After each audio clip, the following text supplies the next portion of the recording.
Hey everybody, welcome back to the Platinator's channel with Tactics Ogre Reborn. What is this game? This game is a tactical RPG from Square Enix, from the golden age of Square Enix on the PlayStation 1 where they did Chrono Cross was a bit before, but Final Fantasies, they also had the Chrono Cross series, so many Final Fantasy Tactics. They had a bunch of good games in the 90s and the early 2000s. So this game is really good. I played the remaster or the port for the PSP. I remember I really enjoyed the game at the time, and they remade or remastered. I don't know yet for the PlayStation 5, PlayStation 4, PlayStation 5. I already started the game, as you can see. I already got one trophy.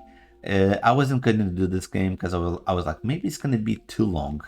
But I don't think it's going to be that long because most of the trophies are story related, where you have to do choices. And yeah, I think we can do that. It might be like long to finish the story the first time, but then you have chapter select, and instead of going left, you go right. I think that's the choices that you can do. And I want to play something different. We've been playing a bit more of action games. I want to play a little bit more of a slower RPG type of game. So I really hope you enjoyed this one, and let's go. Let's go plat this game. Let's go.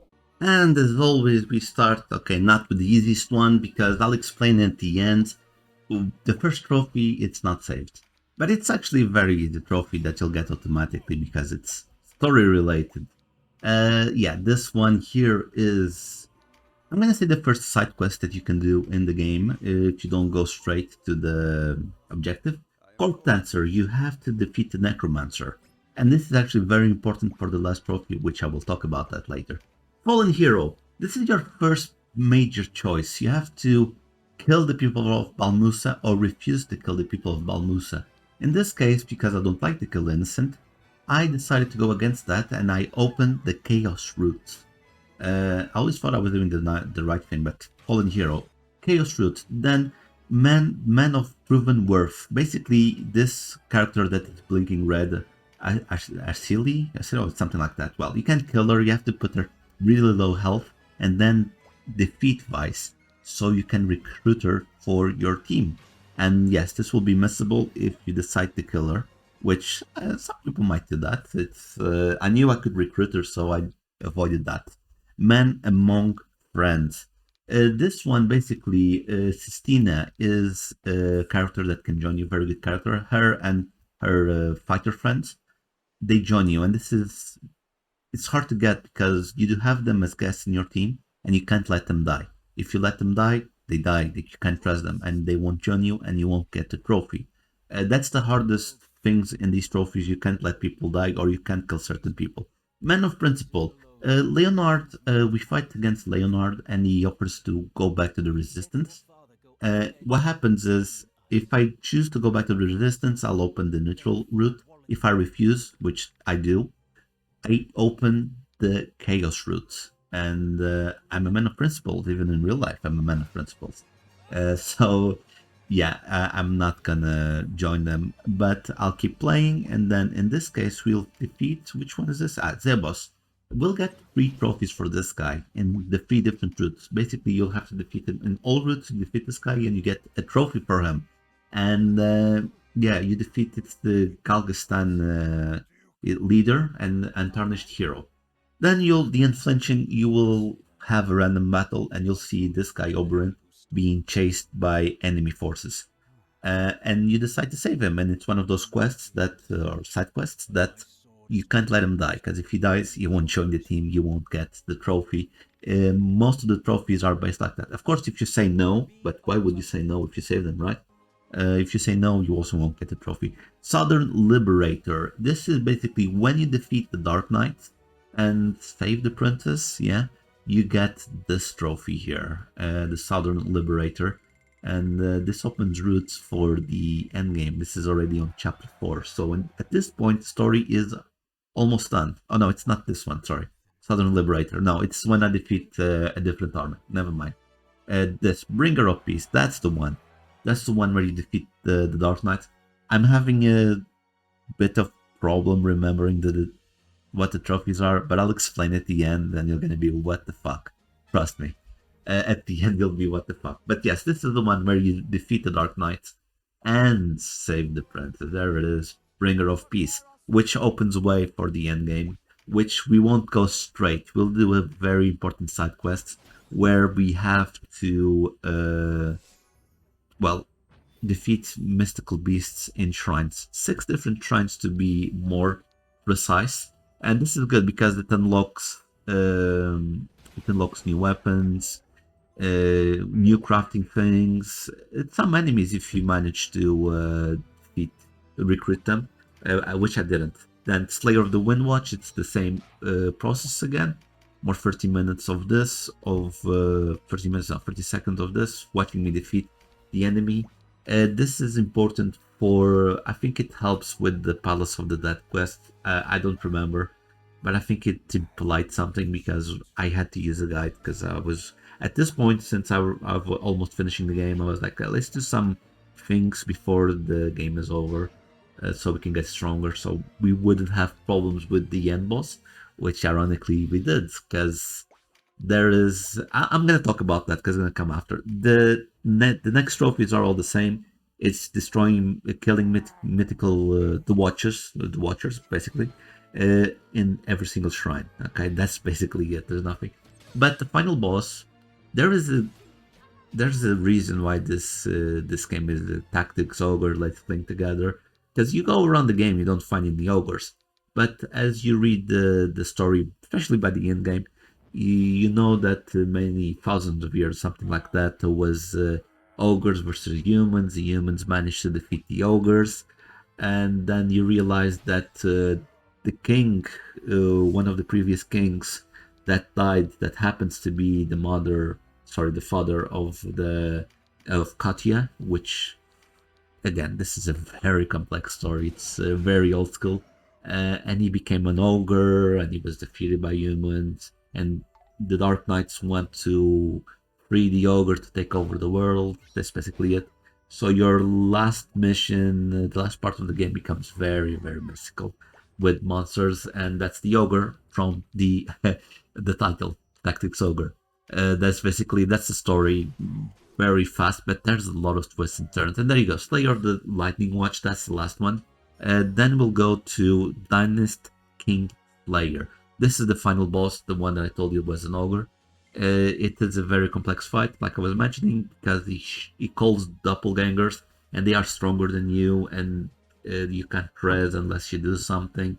Then it has a second phase. If you die in the second phase, you will have to start from the first. It is a pain in the ass, but we managed to get Dynast King Slayer, and it's not like you can get overpowered because you're level capped. Butcher of Goltire. You remember when I said that I chose the Chaos route? Well, I went back in time because you can do that. That's a feature of this game to get the rest of the trophies, and this time I'm gonna choose the lawful route, and we're gonna do what the king wants, which is kill the people of this village. Then Pirate Bane. When you go with different routes, you will open new scenarios, open new characters that can join you. And this is Zapan the Mercenary is one of them. You go to a mission, he's being under attack, and basically you can't let him die, because if he dies, you can't recruit him. You can't let him die, and when you win the battle, he's gonna say if he can join you, and you say, yeah, sure, whatever. And he's gonna join you, and you get Pirate Bane. Then, Leader of Men. In this case, Leonard killed the Duke, the leader, the main representative of your force, the leader. And Leonard wants to kill Denham and accuse him of assassinating the Duke. And of course, we don't take that. We don't take that, and we defeat Leonard and become the leader of the resistance. The Conqueror. That's when you defeat a kingdom, a different kingdom. You defeat him. It's the I'm forgetting the name. The Bakran, I think it's the leader of the Bakram. Again, I'll explain at the end why I'm so forgetful about this game. But yeah, you defeat him and you get, it's a story related one. You can't escape this trophy. Then Destroyer of the Galgastan. Again, remember I told you we're gonna get 3 trophies for killing this guy. This time we're killing this guy on the lawful route, and we're gonna get the trophy. And story related once again. There are a lot of trophies in this game that end up being repeatable. Uh, because it's a story beats. It's fixed points in time. He who walks in darkness. Again, this is another trophy that's repeated. We save Oberon, but this time in the lawful route, and he joins your team.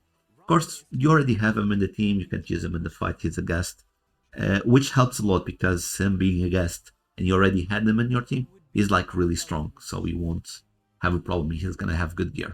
The hero returned. Remember when I had the choice between neutral routes and okay, oh yeah, this trophy didn't pop by the way. I chose to return to the resistance, so I chose the neutral route and I got that trophy, which unlock a different roads. And this one is the Dark Knight something. I didn't even watch the name of the title, but basically you recruit a character. Yeah, that's let me see the name just to be sure. Yeah, the Dark Knight Slayer, and recruit Saria to join the team. Slayer of the Dying. It's the first time we kill this guy and we get the trophy. This is for killing him in the neutral route, and it's gonna be easy one. It's gonna be easy one to do. It's very easy because when you repeat, you can't use your full power, but you do have the gear, and the gear really helps a lot in this game. It's really important. Then Captain of Fate. It says that you need to finish the game in the 3 times, which is a lie. I finished the game 1 time in the chaos route, and then I finished the second time going through the lawful route, and I got a trophy. So you don't need to do it 3 times. I just did it 2 times, and I got Captain of Fate. And yes, on this one I killed the princess and I became the lord. Miracle Worker. This is a side quest where you need to rescue Leonard, and to recruit the people here, he has 3 teammates. He's not fighting. He's hidden in the fortress. But he has 3 teammates that are dying. You have to rescue them so they don't die. And then you rescue Leonard. And I'm just going to say thank God there is the trophy for selecting all the characters. There you go, Miracle Worker. Man of Peace. This is a very interesting trophy that everyone's going to miss. Or at least 99% of people are going to miss on the first time. I missed it. I actually missed it 2 times. Basically, when you go visit Tennant's father, because there's a whole mess in this family. It's a Shakespearean stuff. It's really good, the story.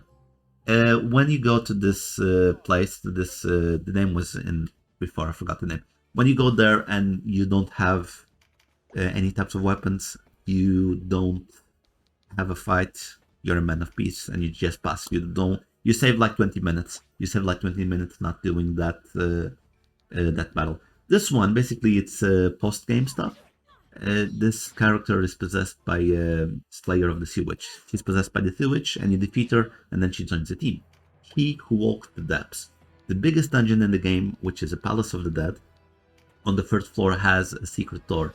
And we'll talk about this next on my review part of the game.